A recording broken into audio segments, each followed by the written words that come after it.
The investigation now in full swing as a city and a nation mourns. President Trump today in Indianapolis speaking about the horrific shooting.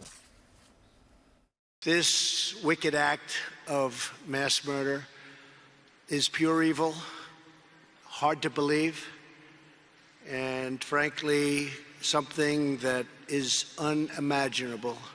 Our nation and the world are shocked and stunned by the grief. Garrett Tenney is live in Pittsburgh with the very latest. Garrett?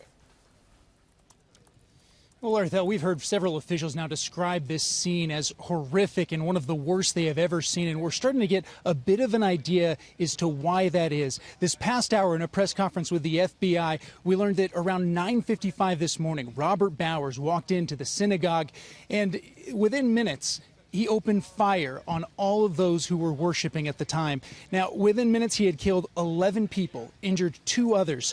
Officers arrived then just as he was starting to leave the building. He engaged in a gunfight with them, shot 2 of those officers, and then he went back inside. SWAT officers started moving in. He continued to exchange gunfire with them, injuring 2 more SWAT officers before eventually he surrendered with several gunshot wounds of his own. Now, in total, police say he was inside for 20 minutes. And the fact that he was in there that long, they say it is a miracle that this wasn't worse.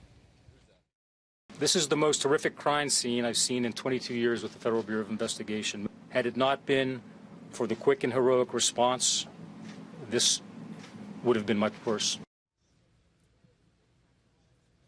There were no children killed in this shooting, which is significant because what we had heard from local church leaders was that one of the services taking place this morning at the synagogue was for the naming of a baby.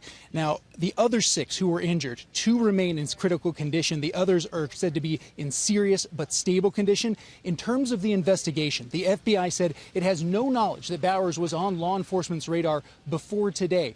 They have already begun digging into every aspect of his life, his residences, his vehicle, his connections socially and familially. And they are also looking into his social media presence as well and his movements over the last few days. And investigators, as they continue to look into that, they say that this is being treated as a hate crime. And that is partly in due part to reports that as he walked into the synagogue that he yelled, "All Jews must die." Now, that is not being confirmed. They said they are looking into those reports as this investigation continues, but that as well as into social media postings that are said to have been attributed to him are in part why they are treating this as a hate crime case at this point. The U.S. attorney said that he expects to file criminal charges shortly, perhaps as soon as today. Tonight, meanwhile, here in this community, they are continuing to mourn the great loss of this incident. There are several vigils being planned at some local synagogues as well as some other churches here in the area to mourn that loss and also to give thanks that, as law enforcement officials said, that this wasn't worse when it very much could have been. They are hoping to release more details about the 11 people who lost their life in this attack tomorrow morning. Arthel and Eric. All right, Garrett, thank you very much.